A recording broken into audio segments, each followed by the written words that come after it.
Hello, folks. Welcome to Humanity Now Podcast. Today we are speaking with Daniel Norman about anarchism.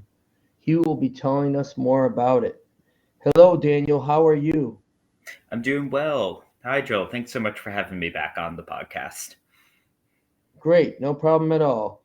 So let's get started. A lot of people hear anarchy and they imagine lawless chaos. What does anarchy really mean? I think a good starting point for understanding anarchy is just to go to the word itself. It's a loan word in the English language that ultimately comes from ancient Greek.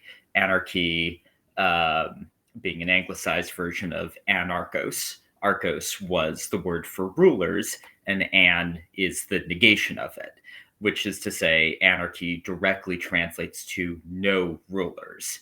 If oligarchy is ruled by a small group and monarchy is ruled by one, a king or something, then anarchy is ruled by nobody. So that's the most direct, straightforward translation of it. And I would say almost all modern day anarchist thinkers and writers and philosophers, people who study the concept and work to expand upon what it means, are going off of that most basic premise. Now, for a lot of people, when you hear anarchy and think of a condition in which nobody is in charge, the images that come to mind right away is these classic movie scenes of chaos, rioting, looting, burning, um, no good punk teenagers spraying graffiti on walls and having a general disregard for authority. That is certainly the very conservative Hollywood image of, if anyone knows anything about anarchy, that's probably what they think of it. And if the term ever comes up in our modern politics, if a politician around the world ever uses the term, that is almost certainly what they are invoking. They're using it as a pejorative, typically saying, my opponents, for opposing my rule, for opposing me being in power, they're just anarchists. They would just tear the whole system down. And then often their opponents are like, no, we're not anarchist. Because very few people have done their research as to what the idea really is, and whether they're using it as a pejorative against someone else or defending against the accusation, they are the anarchist. They're working off of the premise that it means chaos, madness, lawless destruction. And that is a very self serving interpretation of it for people in power. The underlying assumption there is that there is no other possibility if we didn't have people in power than a descent into violence and chaos. And from that, you would, conclude the conclusion people in power would like you to draw is that we should be grateful for them to be in charge and that their authority brings stability and safety to our lives. But there are many, many people, myself included, who call themselves anarchist, who take this word and apply it to themselves, not as a negative word, but as uh, something they are proud of, something they can fight for. And they do believe in that basic definition that ideally nobody should be in charge, but they're trying to imagine how to construct a peaceful, orderly, safe society in which there aren't a small group of people wielding all the power. Most anarchists, you would never know if you walked by an anarchist on the street. Most are peaceful, law abiding citizens, um, or even if not necessarily law abiding, because not all laws are just and worth following. Most anarchists are engaged in their communities, engaged in community work, very much caring about people around them. And that is what motivates them to become anarchist in the first place, because they care about people, they see how their communities are suffering, and they see how those in power, those with authority, are failing their communities.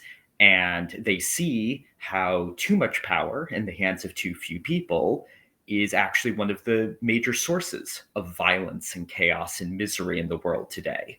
I mean, it is at this point basically a cliche in modern politics to point out that power corrupts, to point out that the ideals of equal treatment and justice under the law for all people has been severely subverted and never existed in the first place because of, all sorts of ways that those with wealth and power get special treatment. That we're not living under the type of equal society that we might ideally like to be living under.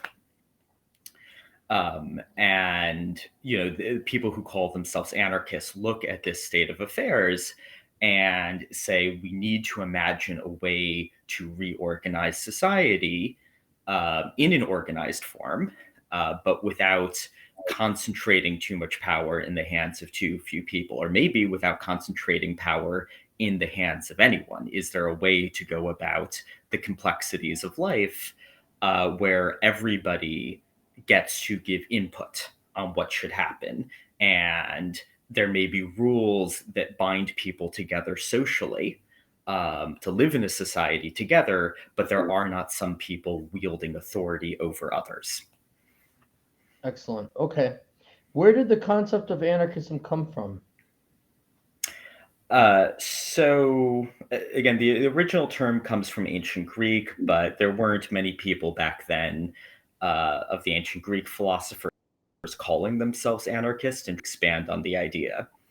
So, to give a very brief historical overview on where we are now and how we got to this point in history, we should note that for most of human history, most societies were organized into brutal authoritarian hierarchies with a king or emperor, or god king, or cult of priests or something at the top, and then the serfs and peasants and slaves at the bottom. And there was, really no attempt to justify this in anything that we would understand today. The people in power just said, we are here because God put us here. We conquered and killed our enemies and enslaved their children, and that shows that God showed his favor upon us and we deserve to be in the position of power we're in, divine right and that type of stuff. And of course, there have always been societies to go in the other direction. There have always been societies and the great diversity of cultures that have existed on this planet that have practiced some form of egalitarianism or some form of democracy or some form of community consensus building rather than just having one person in charge, or have resisted falling under the authority of larger empires and kings and whatnot. So there have always been societies going in the other direction, struggling to go in the other direction. But for, basically all of the empires of history that we learn about today in modern textbooks, it didn't even attempt to use anything within our modern morality to justify why some people should be at the top and should have all the power. Because, they just claimed, that was how God or their gods wanted it to be. Those people just had been selected to be there. And then in the last couple hundred years, finally, intellectuals in Europe began to question the state of affairs, and we call that the Enlightenment. We call it the Enlightenment because it was the first time that white, wealthy, well-connected intellectuals and scholars within Europe began to say, hey, maybe the absolute power of the king should be questioned. Maybe society should be organized along rational principles, by which they were thinking that those in power should have limits on their power, those in power should have obligations to their subjects, that those in power weren't just there because God had put them there, but because they had to provide for their people, and if they failed to provide for their people in some way, the people had the right to rise up and overthrow them. And we call this the Enlightenment. We call this the emergence of liberalism, basically, the limit, and republicanism, the belief that there should be limits on the authority of those in power. But all of these Enlightenment philosophers typically had lots of limitations. and carve outs to how far they were willing to go to limit the power of those in power. Even those who were against monarchy, for instance, and didn't believe that the king should just be able to rule with an iron fist over the nobles who had land, maybe didn't question at all why the people who owned no land, the serfs and slaves at the bottom, were in their position. Or even if they believed that there should be some standard of rights for everybody within their European nation, they had no qualm about slavery in the colonies overseas because those people were different ethnicities, so their rights didn't count. Or even people who wrote about things like all men are created equal left out women just completely from that equation. So starting really with the Enlightenment, with the English Civil War, with the American Revolution, with the French Revolution, within the most developed part of the world, the most economically, industrially developed part of the world, there has been a steady movement uh, towards questioning what had previously been the unquestioned right of authorities to be in their position of power. But at every step along the way, the people who have been advancing the idea that human beings deserve rights, that people in power maybe abuse that power and should be limited, have always had exceptions and clear gaps in their thinking about that. Um, for instance, the abolitionists within the United States who said slavery was wrong, most of them were not in favor of giving women the right to vote. And then the suffragettes who were fighting for women to have the right to vote in the 1910s, many of them were not on board with the early murmurs about ending segregation and achieving racial equality.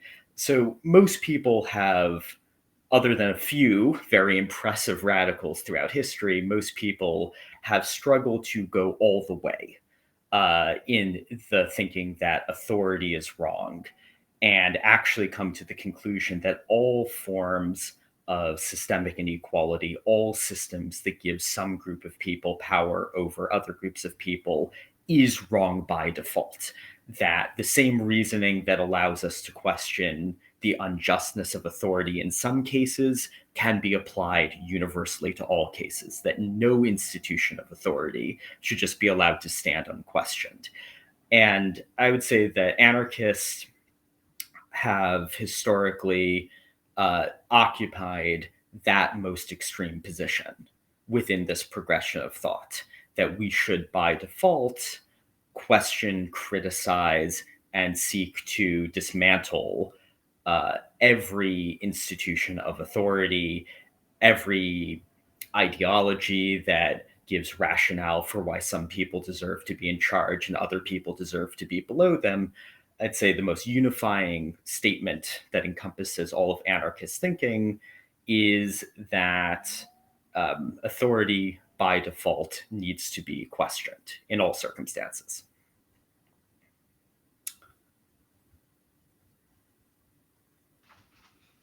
Great. So I think you asked a little bit about the Yep. was it who were Okay. the first anarchists, or where did the Yeah, idea who come were the from? first anarchists and what did they believe?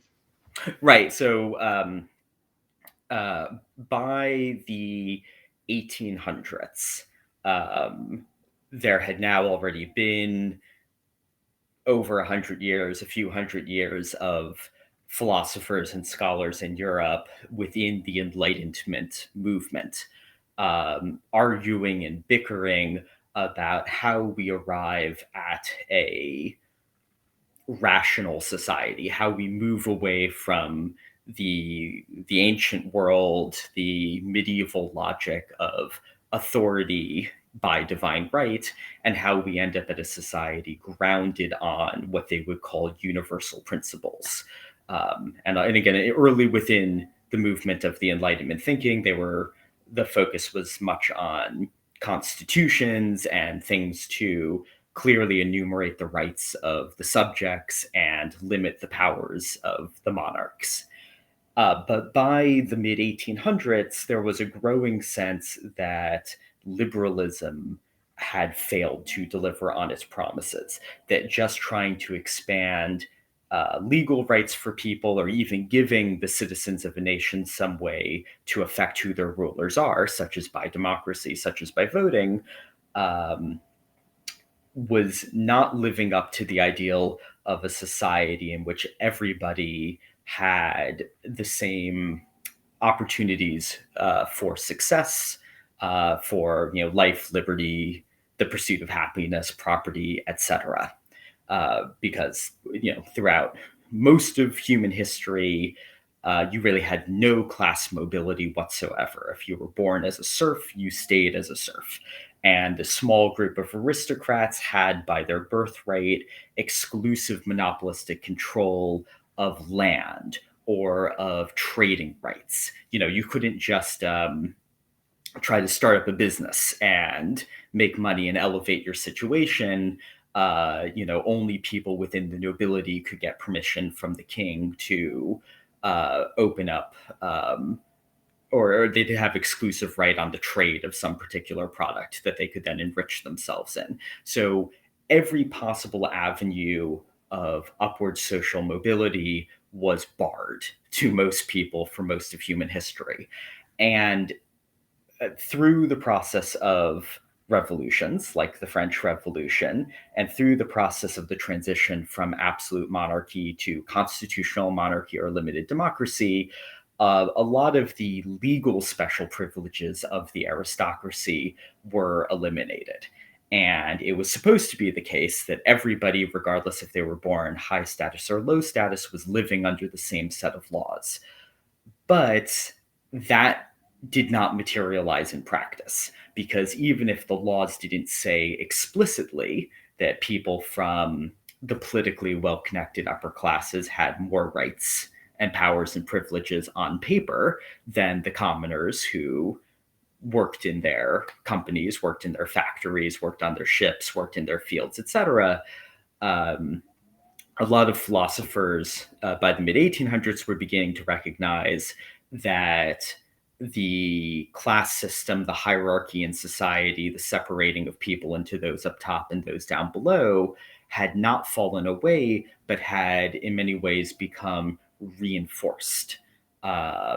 And that those up top didn't necessarily need it to be written down on paper, that they had special powers and privileges that the rest of society didn't have, because their wealth manifested that for them.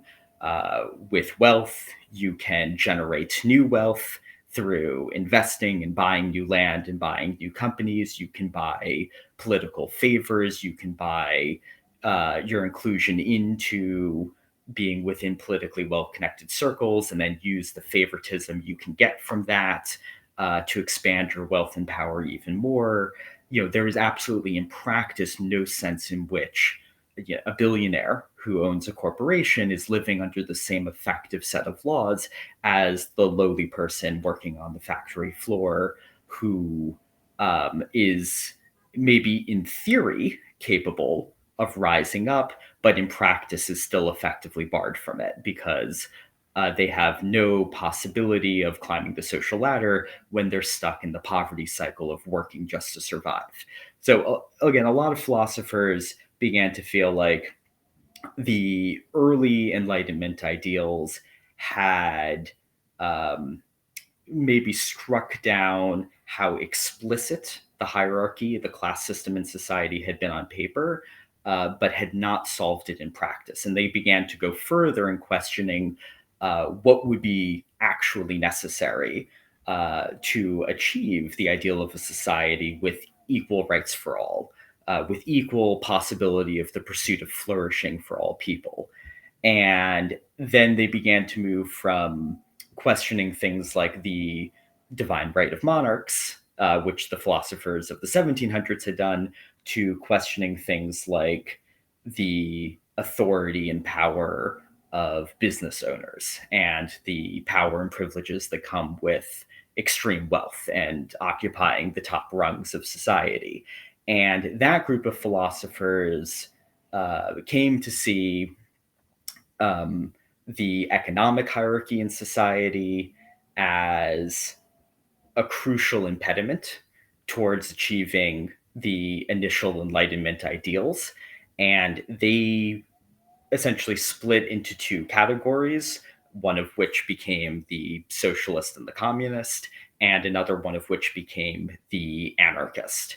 And there's significant overlap between them. It's not necessarily a clear divide, uh, but generally speaking, the socialist and the communist believed that the path forward was for the lower classes of society to seize control of the power of the state, the power of the government, and use it to provide for their needs and to equalize society where society had to be equalized, and to eliminate the stranglehold on power that the small ultra wealthy elite were maintaining, even within societies that supposedly promised equal rights under the law for all. And the anarchist agreed with the same premise that the economic hierarchy within society had to go, but they also were critical of the institution of the government itself. The institution of centralized power that the government in and of itself has. And the anarchist sought to develop a philosophy that could be equally critical of every single way that authority hierarchy concentrates itself and manifests itself within society.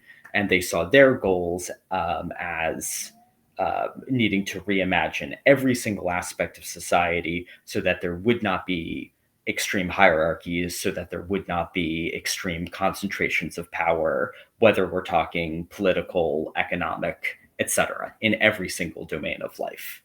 And the last thing about the early anarchist, one of the particularly famous early anarchists, influential ones, Proudhon, created the symbol that's nowadays associated with anarchism, the A inside the O. And that symbol is a reference to his quote, "Anarchy is the mother of all order." So A for anarchy, O for order. And it shows that the people who have always been very seriously thinking about this are striving for what they see as the most orderly possible society, which in their minds would be a society of equals collaborating on voluntary and mutual terms. And anarchists see every form of institutionalized hierarchy and authority as an impediment to, our highest possible potential as a species in order to organize ourselves. That is the anarchist worldview. Excellent. Thank you, Daniel. Yeah. Some people might be wondering, does anarchy mean anyone can do whatever they want whenever? But yeah. Yeah, that's a good point to address, and this gets into um, again the need to clarify and dispel a lot of the negative connotations and misunderstandings of it.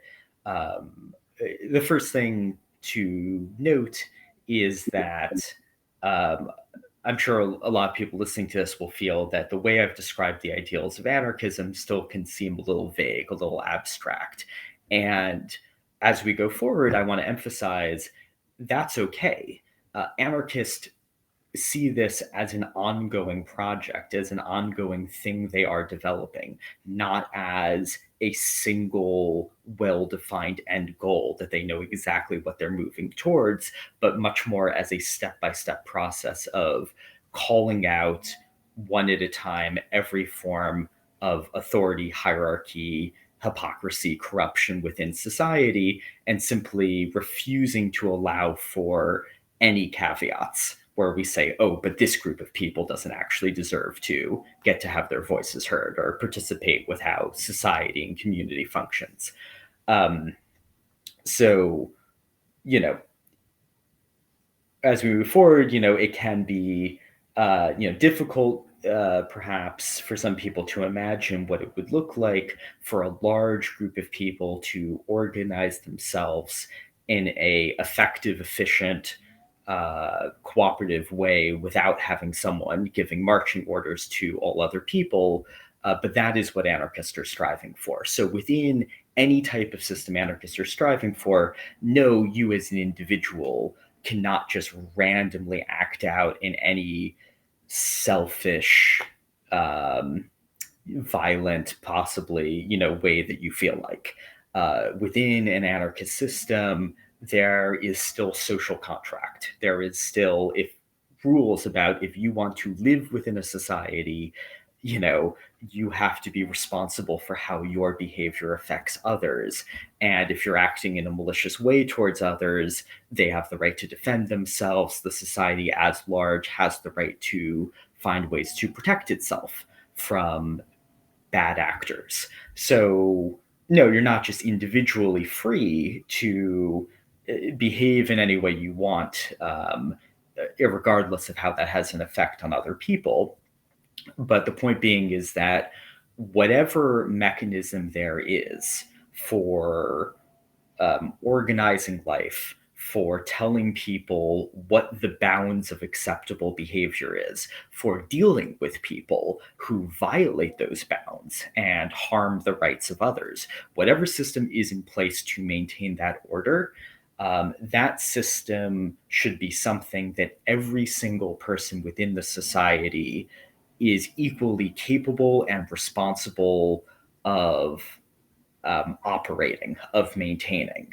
That should not be a system that only a few people get to wield, based on their, um, personal interest and judgments. The assessment of anarchist is that when you give, a small group of people the power to decide who goes to jail and who does not go to jail, to decide what the rules of society are, the possibility for them to abuse that position to accumulate more power in an endless feedback loop where they use the power that they currently have to silence their opponents, to intimidate their opponents, and accumulate even more power. That cycle kicks in basically automatically. It's happening in all societies all the time. Power self-perpetuates. So how do you break that loop? How do you break the tendency for power to accumulate where it has already accumulated? And that is the main anarchist goal of a system for organization of human life that does not find itself vulnerable towards the sort of gravitational pull of those who have power can accumulate more power and then accumulate more power, etc. Excellent. Okay.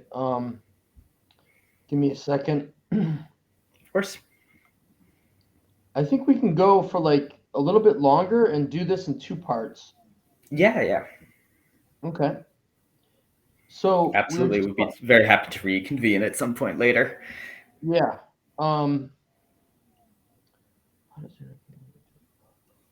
So let's talk a little bit about how anarchism relates to other political ideologies.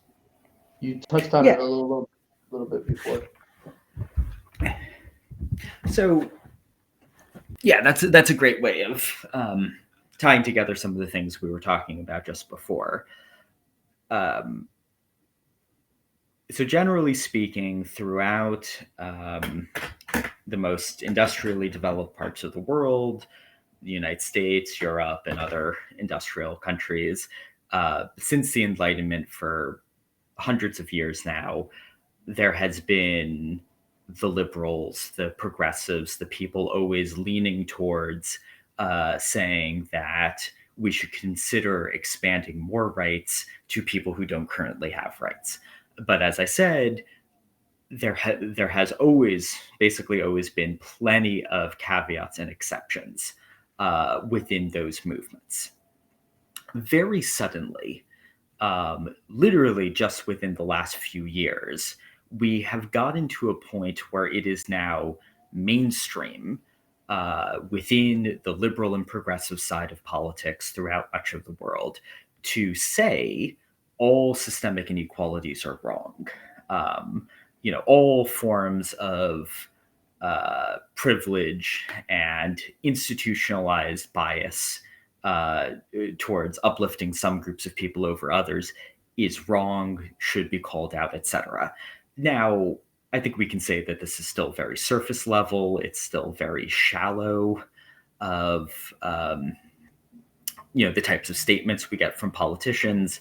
But this is really notable in the history of just the of history, especially the history of the left and the history of progressive movements, that we are now finally getting to the point where it looks like the broader general progressive movements are catching up to what has always been the anarchist position, which is that all forms of inequality within society, institutionally and systemically reinforced inequality, are wrong and need to be called out as wrong without exception. Same goes for lots of socialist movements. So within the United States, we don't have any socialist parties, but within lots of other representative democracies around the world, there are socialist parties, and they were far left of anything within the US that you could get away with saying on the matter of economic issues, on the matter of criticizing the wealth concentration of the wealthy and demanding redistribution of wealth and funding of social services and programs. But it should still be noted that throughout history, most socialist parties were only campaigning for equality within narrow terms, whether they left out equal rights for minorities or equal rights for women or equal treatment for the LGBT community. Most movements throughout history, from liberalism, progressivism, socialism, communism, which have all in different angles to some extent questioned some forms of authority and called for some forms of greater equality amongst people within society, had a limited focus in which they were making those claims and engaging in that fight. And now, very suddenly, we're finally getting to a broader consensus amongst basically every single one of these movements, that you have to say that every single form of systemic inequality within society is wrong. And there have, in every single fight for greater freedom, greater equality, fights against authority and its abuses, been anarchist on the leading edge of those movements. There were anarchists within the civil rights movement. There were anarchists within the suffragettes movement. There were, I don't know if they called themselves anarchists, but people that we can clearly see were engaging in identifiably anarchist thinking. In the abolitionist movements, there were anarchists in the leading edge of agitation against the Tsar in Russia, in the buildup to the Russian Revolution. In every single movement around the world over the last several hundred years that has a questioned authority in some form, there have been groups of people, whether they called themselves anarchist or not, identifiably going to that most extreme position of, hey, every form of authority is wrong. But they've always been a minority. And even when revolutions and movements succeed, one of the first things they do after succeeding is turn around and stamp out anyone more radical than themselves, anyone trying to take it further than themselves. Once the moderates and the opportunists of a movement seize power, suddenly they're not so keen on the same type of radical language that they used to pretend to believe in. And this theme is just common throughout every upheaval over the last 100 years. You could even go all the way back to the English Civil War in the 1600s, where an army being led by one faction of the nobility was rising up against King Charles over some specific abuses. And this was a very limited claim that authority was wrong. This is lords and nobles, at least one faction of them, claiming that the king had overly abused and trampled on some of their rights. They were not going to extend this to a much more general principle that their own authority over their subjects and serfs on their estates was wrong. But there were some people within the chaos of the English Civil War who rose up and were making these broader claims that actually the authority and the land holdings of all the lords and all the nobles was wrong, and the authority and power of the church was wrong, and that we needed to go to a society of just people living in complete equality with each other. So every upheaval has always allowed for some calls for what we could identify as anarchy to slip through the cracks, and then typically that gets extinguished. Um, but the influence of anarchist and those similarly like anarchist on the leading edge of every movement for greater freedom and equality, I think is felt in the course of history in the long term, in that though it's slow and painful, rights for people have been won. The explicit, authority of those in power is questioned, and even though it's a tremendously long and difficult process, the world is different today than it was several hundred years ago, and a larger and larger percentage of the population and basically every political ideology other than that's on the left that leans towards the idea that some forms of authority are wrong is moving in the direction towards feeling the need to say that maybe we need to have this broad criticism of all forms of authority. And, I think that is the slow influence of those few voices on the edge, the anarchists who have been saying this all along. Right. Okay, well, we'll conclude today's episode, and in Yep. our second episode, we on anarchism, we will explore the positive concepts of anarchy, like mutual aid, um, Yes. and we will Yeah, we'll talk get about into. we'll talk about the elimination of hierarchy. Um, I consider direct democracy a concept of anarchism. We'll also talk about the state a little bit more, and we'll explore the IWW. So, Yep. Yep. okay, well, Absolutely. Thank you so awesome. much, Well, Joel. yeah, thank you very much, and we will see you next time. All right. Thank you.